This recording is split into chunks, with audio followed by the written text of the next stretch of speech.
The week's end top stories at NBR: big ambitions to disrupt the world's cleaning and personal care products market. Medical cannabis firms' cultivation joint venture falls over.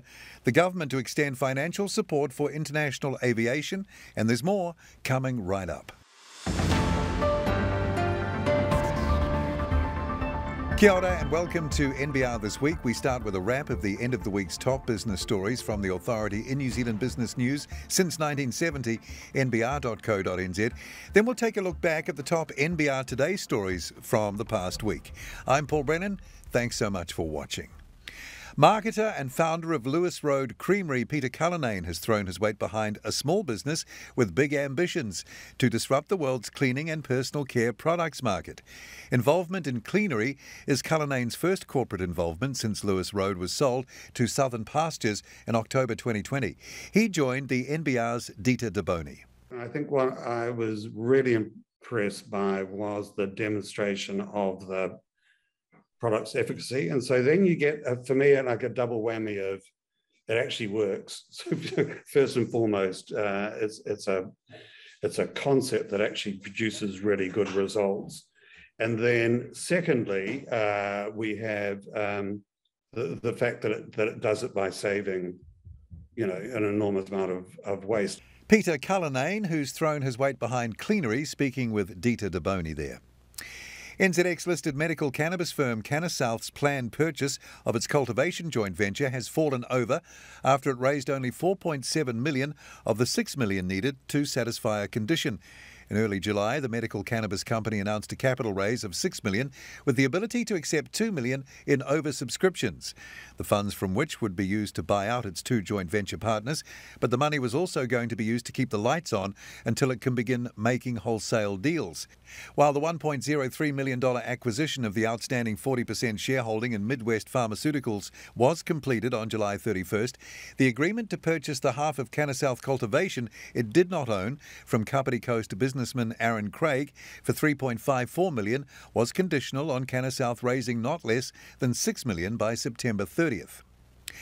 Following Thursday's Supreme Court decision on Trans-Tasman Resources bid to mine the seabed off Taranaki, Executive Chair Alan Eggers says we're still standing. The court yesterday unanimously dismissed the Kiwi Mining Company's appeal of the Court of Appeal's 2020 rulings, effectively blocking the Environmental Protection Agency's grant of marine and discharge environmental consents to recover iron sands from the seafloor in the South Taranaki Bight. The battle has been waging since 2013, when TTR started exploring the idea and met strong opposition from local Māori groups and environmental campaigners.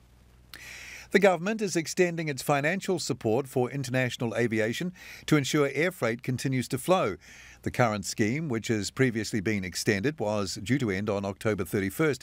But Deputy Prime Minister Grant Robertson announced at today's 1 p.m. news conference the support would now run through until the end of March next year. Robertson said the Maintaining International Air Connectivity scheme so far enabled 8,800 flights, which carried 169,000 tonnes of air freight worth about $13.5 billion. As well, 85,000 people had returned to New Zealand on supported flights, 45% of the total number of people who had gone through managed isolation and quarantine facilities. Transport Minister Michael Wood said extending the scheme ensured New Zealand had regular international air services for passengers and freight. Those are our top stories as we head into the weekend, the full versions of which, along with all our breaking business news, columns and opinion, are at nbr.co.nz right now. You're watching NBR This Week, a brief look back now at the week's top stories from our daily business news bulletin, NBR Today. On Monday, government announces MIQ Self-Isolation Project.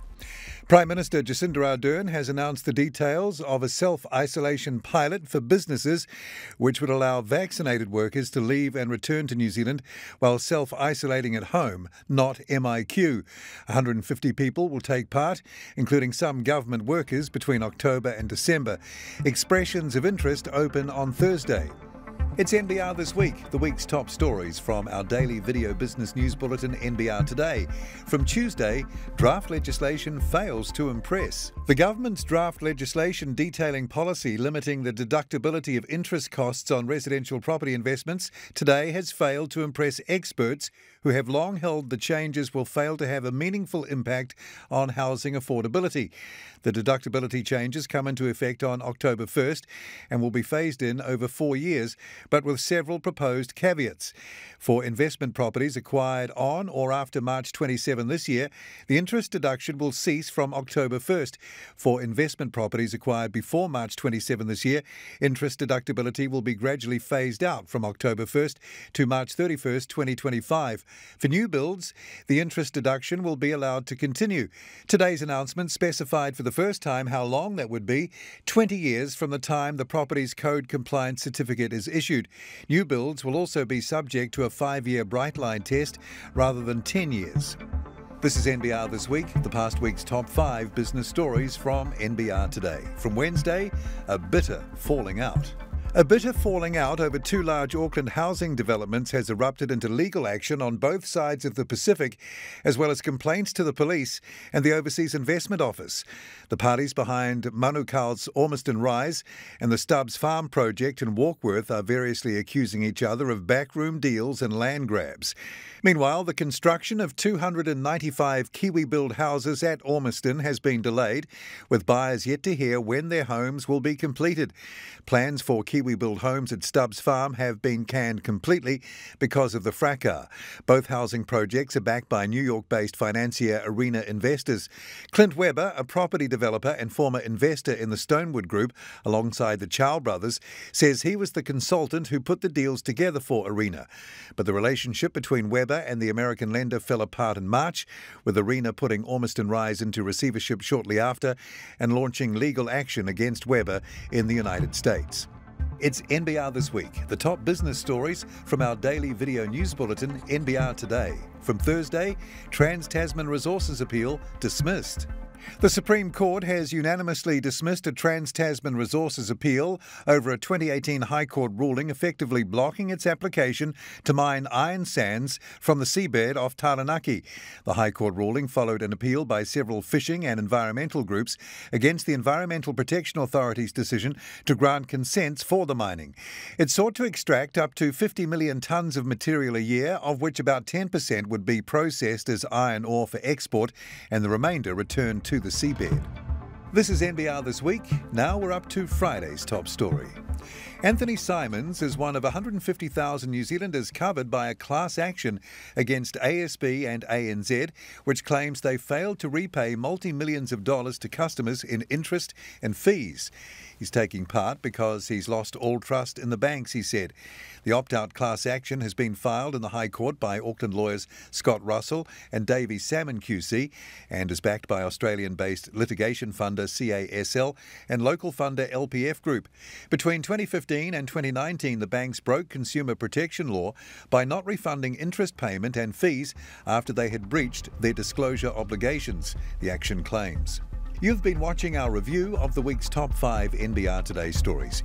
You can find the full versions of those stories and more with all our daily breaking business news, columns and opinion at nbr.co.nz right now. This weekend at NBR, in fact or fiction, Brent Edwards and Grant Walker debate the week in politics, and Neville Gibson reviews I Alone Can Fix It, Donald J. Trump's catastrophic final year. I'm Paul Brennan. Thanks for watching NBR This Week. Have a great weekend. I look forward to being back with you again from Monday on NBR Today.